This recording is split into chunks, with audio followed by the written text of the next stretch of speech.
Haleluya.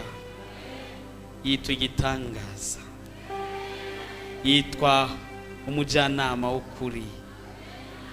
Dusome Yesaya 9 ku murongo wa 6. Haleluya. Ninda gifise intoki zose zikwiye. Haleluya. Ucumwereka Yesu, tugomba tuvuge ku bintu bitanu. Yesu Kristo w'i Nazareti. Haleluya. Ni page ya 774.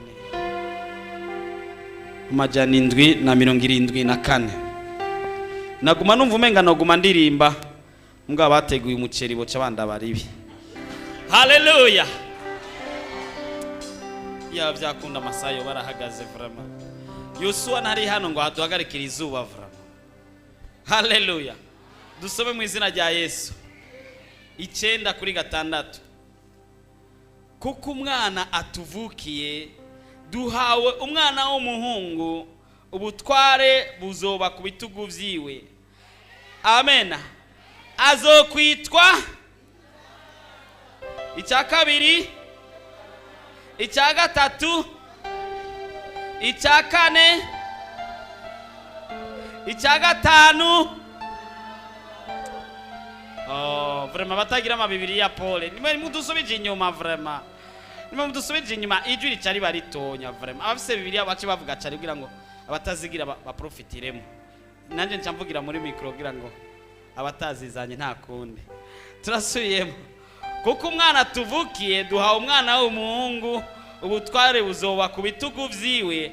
Azokwitwa igitangaza, umujyanama, Imana y'ubushobozi, data wa twese uhoraho, umukama w'amahoro. Mikono kwa Yesu.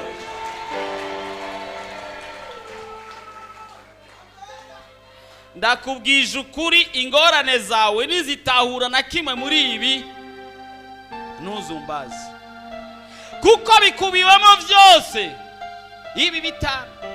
Ukazura mubwira ati Yesu Yesu Yesu, umweretse byose bitanu. Haleluya.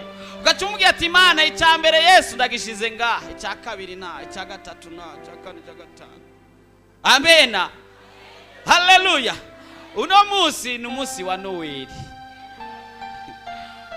Noeli yavuye. Est-ce que Yesu yavutse le 25 décembre? Yavutse ryari no? Ninde tubwira itariki? Haleluya. Haleluya. Mu Kilatini niho iryo jambo ryahavuye, bavuga ati noio, bisigura ati ikintu gishasha. Noio, N-O-I-O, noio byasigura ikintu gishasha. Hama hell, hell byasigura izuba. Amen. Amen. Reka twinjire mu mizi iryo jambo.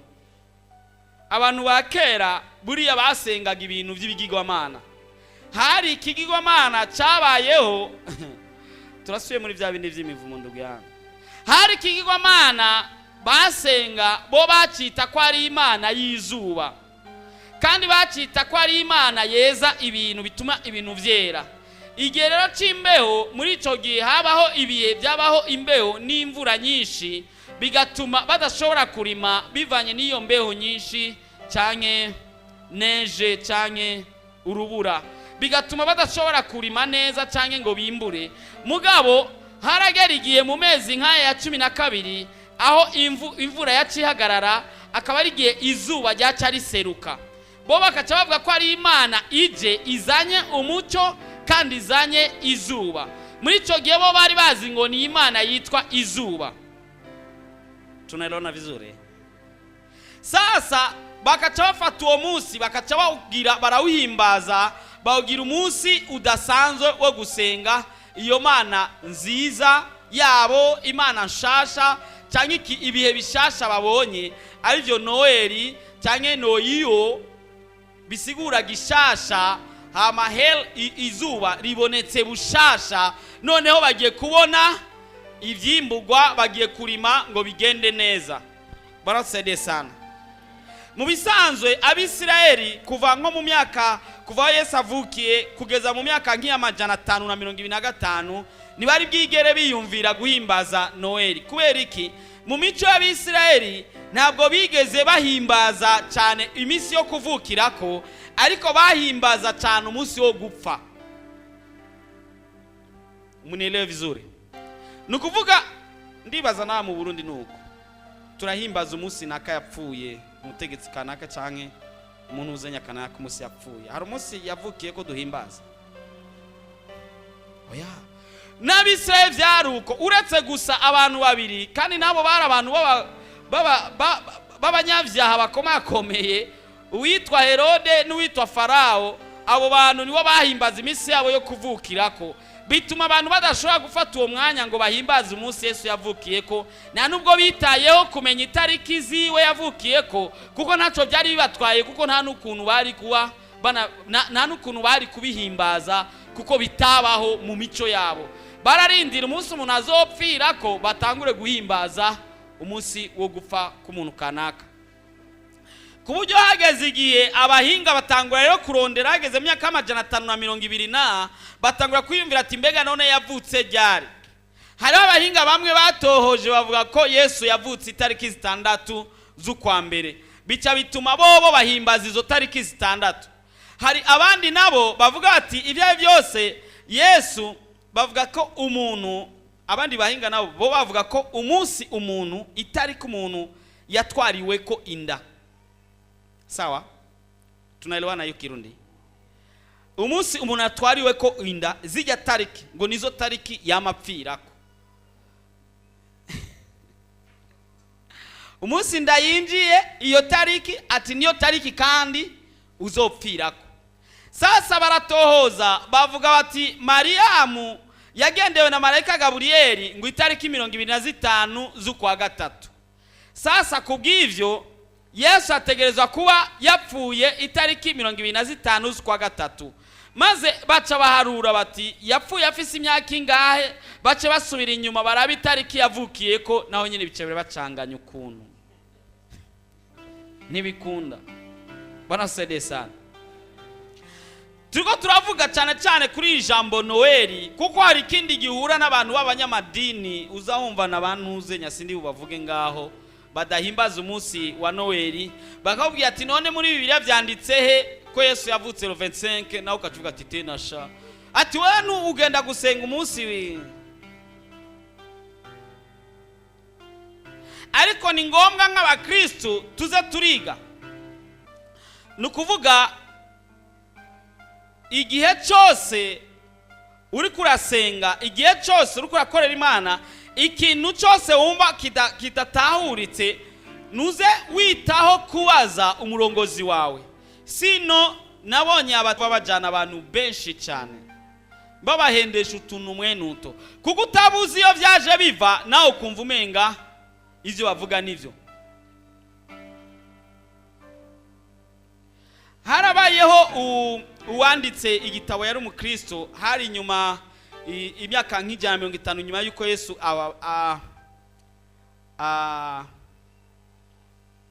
inyuma Yesu kuvuka. Murabizi ko batangiye guharura rimwe kuva aho Yesu avukiye. Amen. Uyo muhinga niwe yavuze ko Yesu ategerezwa kuba yapfuye itariki 25 z'ukwa gatatu. Rero ngo nibaharure basubire inyuma barabe.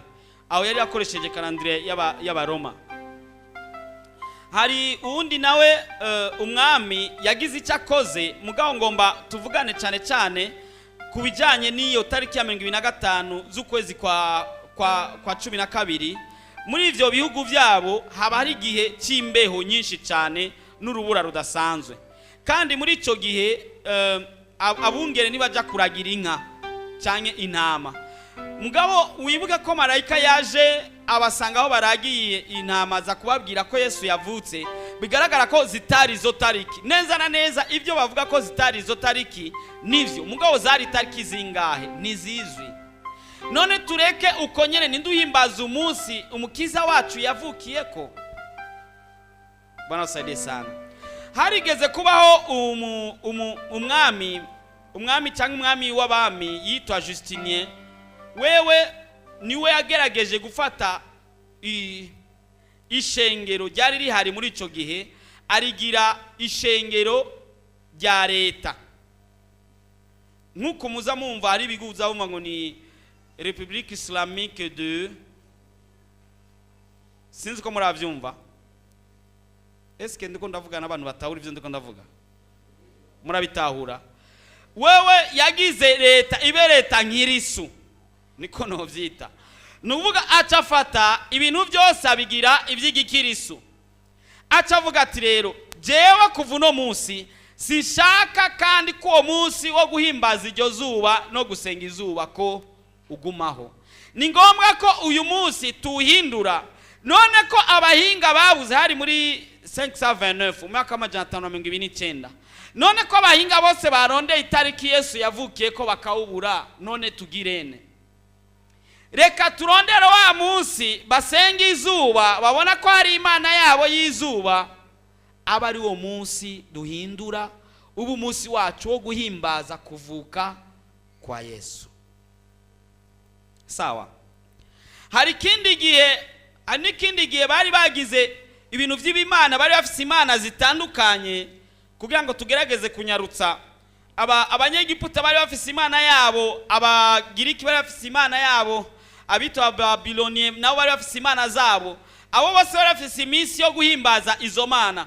Kandi uravye neza bagerageza gufata hagati y'izo tariki 25 kugeza ku itariki imwe, niyo yari iminsi myiza cyane kuri bo yo guhimbaza, kuko niho akazuba kaba kaserutse. Hari n'ikindi gihe hariho n'izindi mana bagira imana zo gusiga amarangi ku mazu, bigasabwa ko umuntu wese asiga irangi ya vere ku nzu yiwe canke rwatsi rutoto, kugira ngo iyo mana bayishimire kubona yabazaniye izuba. Hari abandi nabo basenga imana yabo bakama bahimbaza hagati y'iyo minsi nyene 25 kugeza itariki ya mbere z'ukwa mbere, bahimbaza imana y'abana. Uyo munsi rero abana barahabwa amakado bigakomera. Bwana Sesana. Kandi uwo munsi wa Noel rero nawo wari umunsi wo guhimbaza iyo mana y'abana, aho abana bahabwa amakado. Umuvyeyi wese yarazana ikado ku mwana, byari bimeze nkuko nyene, nkuko menga nkuko nuno munsi muziko Noel ari umunsi abana bawuryohererwa cyane. Ngo no munsi abana ntibafashe programme, mugo ndibaza yindi Noel agateka k'abana tuzobahe programme. Haleluya. Maraziko Noel ishize aribo bari bafise programme. Amen. Reka turetse tuve muri ivyo byose, mugabo icyo tuzi nuko Yesu yavutse kandi umunsi yavukiye ko nituzi impamvu Imana itayihishuriye abantu ati abahishuriye uwo munsi. Mugabo abakristo bace bafata bati reka dufate ujya munsi wa uruhimbazwamo ibintu by'ibintazi, tuhinduremo uwe munsi wo guhimbaza Imana yacu mu gushima ingene Imana yagize neza iturungikira umwana wayo Yesu Kristo. Nukuvuga ko uyu munsi wa Noel si wo munsi Yesu yavukiye. Noel mumvisi icyo risobanura niyo ryaje riva. Amen. Aha rero kubera amaze kubabwira rero uwo munsi w'iryo zuba, iryo jambo rero Noel ariryo noyo, nuvuga ko ari nouveau cyangwa ikintu gishasha. Hel nayo bigaca bisigura izuba, nuvuga ko izuba riba rije bushasha. Amen. Amen. Aho rero bobo basenga iyo zuba ntibari bazi ko ari Imana irungika izuba. Ariko icyo ngomba nkubwire rero uno munsi, ngomba kuvuga ko Yesu yavutse kandi agomba kuba mushasha muri wewe. Uko wari umuzi hirya ejo, uko wari umuzi ejo, umutangare uno munsi nejo yitwa gitangaza. Umujyanama reka tuhasome kandi. Haleluya. Ngo azokwitwa igitangaza, umujyanama, Imana y'ubushobozi, data wa twese ahoraho, umukama w'amahoro. Haleluya. Kenshi urisumbuwa uri kurasenga ukabura amajambo ubwira Imana, kandi Imana kugira ngo ikonvenke ukoresha amajambo yayo. Nugenda umubwira amajambo y'ikibile ngaha mwisite ngo baba unaona mambo vipi. Ibyo nabyo yumviriza. Mugabo umukonvensi ukamubwira ati jambo ryawe rivuga riti uri gitangaza. Ngomba ko mbona igitangaza papa, urabe ko kitaboneka. atura umujyanama, papa nagira nubaka inzu none ubona nogira gute? Papa nari nkeneye umugeni none ubona n'umujyanama. Haleluya. Ni Imana y'ubushobozi. Uvuga ati papa je nari nkeneye kuja muri Amerika mu kwezi kuza, none koresha ubushobozi bwawe kuko ijambo ryawe rivuga kuri ubushobozi. Visa igusanga mu gitanda, none sinyabushobozi. Haleluya. Haleluya. Numukama w'amahoro. Ati mu gifaransa avuga ngo ni prince de la paix. Amena. Mfalme wa amani. Haleluya. Numwami. Sasa ukacumubwira ati papa, comment se fait-il que nshobora gusanga nabuze amahoro kandi ari wewe umwami w'amahoro? Haleluya. Haleluya. Niwe Emmanuel. Imana iri kumwe natwe. Ari amadini afata Yesu bisanzwe ngo ni nabi n'ibindi. Utagira Emmanuel, Imana iri kumwe natwe, no kuvuga ko ntabwo ufise.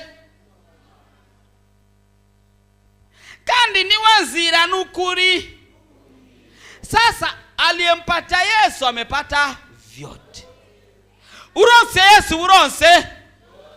Uko bimeze kose uronse. Sasa ingorane nuko tutamenya canke tudatahura iri banga. Ikindi naco ingorane tugira nuko tudasoma ijambo ry'Imana. Uzusoma ijambo ry'Imana ririmo inyishu zose. Usanga umwanya mwinshi uri mu magazeti, mu binyamakuru, wumviriza udutelefone mwarashize ko n'utu antene, n'ikindi gihe ushira antene ya 1 metre ukakubitira hariya koze ugenda mu ibarabara umeze. Ariko makuru avugwa ngaha nunayiteho. Aya niyo arimo buzima, kandi ukeneye gufungura biri ngaha, ukeneye kwambara biri ngaha, ukeneye akazi biri ngaha. Haleluya. Yesu yaravutse kandi yavukiye jewe. Kutivuga nawe. Yavukiye Jackson. Haleluya. Kumbure mu mutima wawe yaramaze kufifia. Valeur yiwe ntabwo wahora uyibona neza cyane. Wabibona umenga ibisanzwe Yesu Noeli Yesu. Ariko umenye ko ari umuntu akomeye cyane kandi yaje kubwawe. Uziko yavukiye mu mukobwa w'inkumi atazi cyitwa umugabo. Abaganga bari ngaha nibabitubwire babidemontre turawe. Ni fenomene nyabaki ko tuzi ko hategereza kubaho umupapa n'umumama kugira ngo umwana avuke. Mugabo habayeho umumama gusa, mugabo umwana aravuka. Kugira ngo ntiyazagira uwiyitirira kurazi ko ubwoko bufatwa kuri papa. Niyagira baza bivugira ngo Imana ni Isiraheli canke ni abantu zenya. Yaba Yosefu ari umurundi tukavuga ngo Imana ni ndundi. Ariko Yesu yari Imana kandi yagumanye ubumana bwiwe. Nico gituma tamu papa numwe yakontribuye ngaho mu kuvuka kwiwe. Haleluya. Haleluya. Haleluya. Kandi yaje kugira ngo akukureho iyo mibabaro yawe yose. Sinzi impamvu Imana yambwiye ko hari umuntu yatawe, bari bazi ko bamutaye habi kumbure mu yarara, kumbe bamutaye mu ivu rimera. Ni nk'ufata igikera kagikomesha gaca gita mu mazi. Igikere kica kivuga ati asante. Haleluya. Amarira warize araje kuyaguhoza. Agahinda wagize araje kugagukuramwo. Araje kandi avuke bushasha mu buzima bwawe. Uko yahora kugendera arushirizaho inshuro 12. Uko yahora avugana nawe arushirizaho inshuro 1000. Agiye kukugendera ukurusha uko yigeza kugendera. Haleluya. Ndagomba ko Imana ikugirira neza n'umwaka tugiyemwo uzo kubera umwaka w'inyishu. Ivyananiye baganga uyu mwaka bikunde, kuko yose araje kugira ngo ahindure. Ama operation yananiranye we azoyakora kandi bizogenda neza. araje kandi azanye no kugutabara. Aravutse kandi yavutse kandi yavukiye wowe kugira ngo agutabare. Kandi araje kandi araguhojeje amarira. Yavuzwe imyaka 400 ataravuka. Abantu bavyumvise barapfuye n'abandi bagenda bapfa. Ariko aza kuvuka mu gihe runaka cyari gikenewe. Nicyo gihe Yesu avukiye ko kuri wowe igihe gikenewe kugira ngo aseruke maze yitwararike ibyawe byose. Ngomba gusenga. Hari bitagenze neza muri no misi. Kuva Noeli heze kugeza kuri Noeli hari ibintu byinshi bitagenze neza. Kandi Yesu agomba abe mushasha muri wowe. Uno munsi abe avutse sasa. Kugira ngo yinjire mu bugingo bwawe, agwane n'ikintu cyose kikugwanya. Sijui kama unanielewa. Yinjire mu bugingo bwawe, agwane n'ikintu cyose. Akubitare n'ikintu cyose. Yice ikintu cyose. Oya ntimabivuze neza. Agwanye ikintu cyose kikugwanya. Mugabo akubita ikintu cyose kigukubita. Yice ikintu cyose kirondera kukwica. Aturira ikintu cyose cyagomba kuguturira.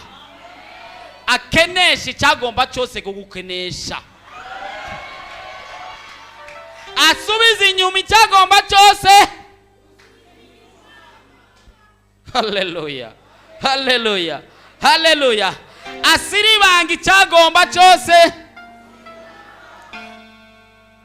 Bwana amekuja. Nuko sinzia au muone amekuja Bwana. Mbona ufunguki amekuja sasa. Kandi yaziye wewe na undi. Hallelujah. Ndagomba sengera umuntu wese bitagenze neza. Kuva Noeli shize kugeza kuri Noeli hari akantu katabaye keza imbere yawe n'Imana. Kandi sindi buvugire ngaha urabizi nawe umwaka wose urashize. Ariko Yesu ariteguye kuguharira maze atangure dossier nshasha atabagure za zindi. Azite muri poubelle bace banaziturira ntizesubire kandi kuboneka atangure dossier nshasha. Ijuru itangure kwandika rivuga ati mwana wanje ubu nabonye ivyawe noneho ubu ngiye ku zubivuga rero bya bintu ugomba kwimana ikugirira. Hallelujah. Ubu ngiye ku ubuvigire mu mutima ubundi ntavyumve. Ngiye ku ncenda ku hanyuma ncenda ku sinzobura kuku na cyane kuku ahubwo rero gose kuku. Kandi ntabyo wavuze kandi birarenganye wabivuze. Hallelujah. Nawe ucuvuga ati Imana nanje nzoca ndagushima hama nzoca ndakugirira kandi cyane kenshi nzora ncana sinzosubira gucererwa mu rusengero. Hallelujah. Sinzosubira kandi kukwibikigira 10. Sinzosubira kandi kugwana. Sinzosubira kandi gusambana. Sinzosubira kandi kunywa inzoga kwicana n'ibindi. Kuramutse uvukiye muri jewe rero ntuzubure ku na cyane ku